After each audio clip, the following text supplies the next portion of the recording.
अस्सलाम वालेकुम दोस्तों, इस वीडियो में हम बात करेंगे मोशन सिकनेस के बारे में, यानी सफ़र के दौरान सर चकराना, मतली या कै आना।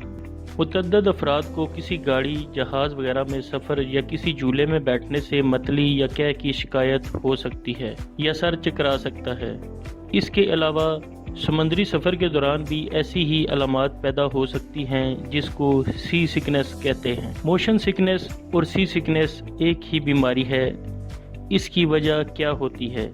वजह बहुत ही कम लोग जानते होंगे, यहाँ तक कि इस मसले से दोचार होने वाले अफराद खुद भी कभी इसकी वजह मालूम करने की कोशिश नहीं करते। होता यह है कि हमारा दिमाग जिस्म की हरकत को मुख्तलिफ रास्तों से महसूस करता है और ये सब दिमाग के असबी निज़ाम से मुमकिन होता है।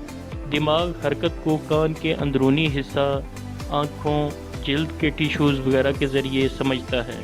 मसला तब पैदा होता है जब दिमाग को मुतज़ाद पैगाम मौसूल होते हैं। इसकी मिसाल कुछ ऐसे है कि अगर आप एक झूले में बैठे हैं जो कि गोल घूम रहा है, अभी आपकी आंखें सब घूमता या हरकत करता देख रही हैं, लेकिन अगर आपके जिस्म के टिश्यूज़ इनसे मुख्तलिफ एहसास का पैगाम आपके दिमाग को देते हैं और कान के अंदरूनी हिस्से का एहसास मुख्तलिफ होता है, तो दिमाग इन मिले जुले सिग्नल्स को बर्दाश्त नहीं कर पाता, जिसके नतीजे में सर चकराने, मतली या कै जैसी कैफियत पैदा हो जाती है, जिसको मोशन सिकनेस कहते हैं। सर चकराना, मतली और कै इसकी आम अलामात हैं।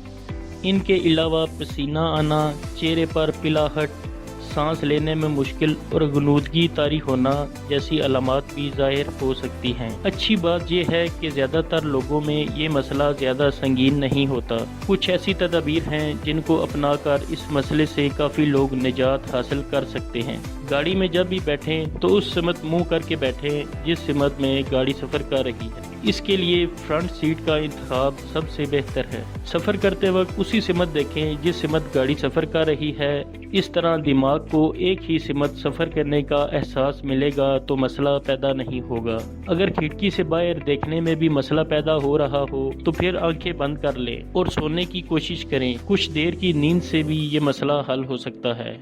इसके अलावा सफ़र के दौरान कुछ चबाने से भी काफ़ी बेहतरी रहती है। इसके लिए च्युइंगम का इंतखाब काफ़ी बेहतर है। कुछ चबाने से नज़र और तवाज़न के दरमियान तज़ाद का एहसास कम हो जाता है। जहाज़ में सफ़र के दौरान खिड़की के साथ वाली सीट का इंतखाब करें। जिन अफराद को ये मसला दरपेश हो वो सफ़र के दौरान कोई भी किताब वगैरह पढ़ने से गुरेज करें। सफ़र के दौरान तेज़ खुशबूदार मसाले और ज़्यादा चिकनाई वाली ग़िज़ाओं से परहेज़ करें। अद्वियात भी इस मसले से बचाव में अहम किरदार अदा करती हैं, लेकिन अद्वियात हमेशा डॉक्टर के मशवरे से ही इस्तेमाल करें। उम्मीद है दोस्तों इस वीडियो से आपको रहनुमाई मिली होगी और आपके इल्म में इजाफा हुआ होगा। अगली वीडियो के साथ फिर हाजिर होंगे। अल्लाह हाफिज़।